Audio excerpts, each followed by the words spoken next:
ഈ പ്രപഞ്ചം എത്ര വലുതാണെന്ന് നിങ്ങൾക്ക് ഊഹിക്കാൻ പോലും സാധിക്കില്ല. നമ്മുടെ ഏറ്റവും അടുത്തുള്ള നക്ഷത്രത്തിലേക്ക് പോകാൻ ഇന്ന് ഏറ്റവും വേഗതയേറിയ റോക്കറ്റിൽ പോയാൽ പോലും 70,000 വർഷങ്ങളെടുക്കും. അതായത് നമ്മൾ ഈ ഭൂമിയിൽ കുടുങ്ങിക്കിടക്കുകയാണ്. പക്ഷേ സിനിമകളിൽ കാണുന്നത് പോലെ ഒരു സ്വിച്ച് ഇടുമ്പോഴേക്കും പ്രകാശത്തേക്കാൾ വേഗത്തിൽ പറക്കാൻ സാധിച്ചാലോ? വാർപ്പ് ഡ്രൈവ്, സ്റ്റാർ ട്രെക്ക് സിനിമകളിൽ നമ്മൾ കണ്ട ആ സ്വപ്ന സാങ്കേതിക വിദ്യ. ഇത് വെറും സയൻസ് ഫിക്ഷൻ ആണോ? അതോ സയൻറ്റിഫിക്കലി ഇത് പോസിബിൾ ആണോ? ഐൻസ്റ്റീൻ്റെ നിയമങ്ങളെ വെല്ലുവിളിക്കാൻ നമുക്ക് സാധിക്കുമോ?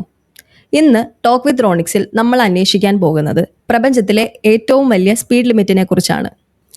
എന്തുകൊണ്ടാണ് നമുക്ക് വേഗത്തിൽ പോകാൻ സാധിക്കാത്തത്? ആൽബർട്ട് ഐൻസ്റ്റീൻ എവിടെയാണ് വില്ലനാകുന്നത്? അദ്ദേഹത്തിൻ്റെ തിയറി ഓഫ് റിലേറ്റിവിറ്റി പ്രകാരം പ്രപഞ്ചത്തിൽ ഒരു വസ്തുവിനും പ്രകാശത്തേക്കാൾ വേഗത്തിൽ പോകാൻ സാധിക്കില്ല. പ്രകാശത്തിൻ്റെ വേഗത എന്നത് സെക്കൻഡിൽ ഏകദേശം 3 ലക്ഷം കിലോമീറ്റർ ആണ്. നമ്മൾ ആ വേഗതയിലേക്ക് അടുക്കും തോറും നമ്മളുടെ ഭാരം കൂടിക്കൊണ്ടേയിരിക്കും. സമയം ഇഴഞ്ഞു നീങ്ങാൻ തുടങ്ങും. അതായത് ഭൗതിക ശാസ്ത്ര നിയമങ്ങൾ പ്രകാരം ഫാസ്റ്റർ ദാൻ ലൈറ്റ് ഇമ്പോസിബിൾ ആണ്. ഇത് കേട്ടപ്പോൾ ശാസ്ത്രലോകം നിരാശയിലായി.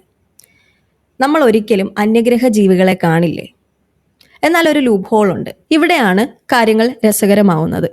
1994 മിഗ്വൽ അൽകുബേറെ എന്ന ഭൗതിക ശാസ്ത്രജ്ഞൻ ഒരു ഐഡിയയുമായിട്ട് വന്നു. ഐൻസ്റ്റീൻ പറഞ്ഞത് സ്പേസിലൂടെ പ്രകാശത്തേക്കാൾ വേഗത്തിൽ സഞ്ചരിക്കാൻ സാധിക്കില്ല എന്നാണ്. സ്പേസിനെ തന്നെ ചലിപ്പിക്കാൻ സാധിക്കില്ല എന്ന് പറഞ്ഞിട്ടില്ല. ഒരു ഉദാഹരണം പറയാം. കടലിൽ തിരമാലകളിൽ സർഫിംഗ് ചെയ്യുന്നത് കണ്ടിട്ടില്ലേ? സർഫ് ചെയ്യുന്ന ആൾ അനങ്ങുന്നില്ല, പക്ഷേ തിരമാല അയാളെ മുന്നോട്ട് കൊണ്ടുപോകുന്നു. ഇതുപോലെ നമ്മുടെ പേടകത്തിന് ചുറ്റുമുള്ള സ്പേസിനെ ഒരു കുമിള പോലെയാക്കുക. പേടകത്തിന് മുന്നിലുള്ള സ്പേസിനെ ചുരുക്കുക, പേടകത്തിന് പുറകിലുള്ള സ്പേസിനെ വികസിപ്പിക്കുക. അപ്പോൾ ആ കുമിളയ്ക്കുള്ളിലിരിക്കുന്ന പേടകം അനങ്ങുന്നില്ല, പക്ഷേ ആ കുമിള പ്രകാശത്തേക്കാൾ വേഗതയിൽ മുമ്പോട്ട് പോകും. ഇതിനെയാണ് വാർപ്പ് ഡ്രൈവ് എന്ന് പറയുന്നത്. തിയറിയിൽ ഇത് പോസിബിൾ ആണ്. അപ്പോൾ പിന്നെ നാളെ നമുക്ക് വാർപ്പ് ഡ്രൈവ് ഉണ്ടാക്കിക്കൂടെ? അവിടെയാണ് വലിയൊരു പ്രശ്നം കിടക്കുന്നത്. ഈ സ്പേസിനെ വളയ്ക്കാനും തിരിക്കാനും ഭീകരമായിട്ടുള്ള ഊർജം വേണം. അത് സാധാരണ ഊർജം പോരാ, നെഗറ്റീവ് എനർജി അല്ലെങ്കിൽ എക്സോട്ടിക് മാറ്റർ വേണം. ഇത് പ്രപഞ്ചത്തിലുണ്ടോ എന്ന് പോലും ഉറപ്പില്ലാത്ത കാര്യമാണ്. ആദ്യം കണക്ക് കൂട്ടി നോക്കിയപ്പോൾ ഒരു വാർപ്പ് ഡ്രൈവ് ഉണ്ടാക്കാനായിട്ട് പ്രപഞ്ചത്തിലെ മുഴുവൻ ഊർജവും വേണ്ടിവരും എന്നായിരുന്നു. എന്നാൽ പുതിയ പഠനങ്ങൾ പറയുന്നത് ഒരു പക്ഷേ വ്യാഴത്തിൻ്റെ അത്രയും ഊർജം മതിയാകും എന്നാണ്. ഇത് ഇപ്പോഴും നമ്മുടെ കഴിവിനും അപ്പുറമാണ്. പക്ഷേ നാസ ഇതിനെക്കുറിച്ച് ഗൗരവമായി തന്നെ പഠിക്കുന്നുണ്ട് എന്നത് സത്യമാണ്. ഇന്നിത് അസാധ്യമായി തോന്നാം, പക്ഷേ 100 വർഷം മുമ്പ് ചന്ദ്രനിൽ പോകുന്നതും അസാധ്യമായിരുന്നു.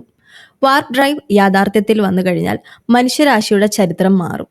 നമ്മളൊരു ഇൻ്റർസ്റ്റെല്ലാർ സ്പീഷീസായി മാറും. നിങ്ങൾക്ക് എപ്പോഴെങ്കിലും മറ്റൊരു ഗാലക്സിയിലേക്ക് പോകാൻ ആഗ്രഹമുണ്ടോ? കമൻറ്റ് ചെയ്യുക. നാളെ നമ്മൾ കാണാൻ പോകുന്നത് ബഹിരാകാശത്തെ ഏറ്റവും ഭയപ്പെടുത്തുന്ന കണ്ടെത്തലിനെ കുറിച്ചാണ്. ജെയിംസ് വെബ് ടെലിസ്കോപ്പ് കണ്ടെത്തിയ ആ രഹസ്യം. Don't miss it. Subscribe Talk with Ronix. It's me, Ansu, signing off.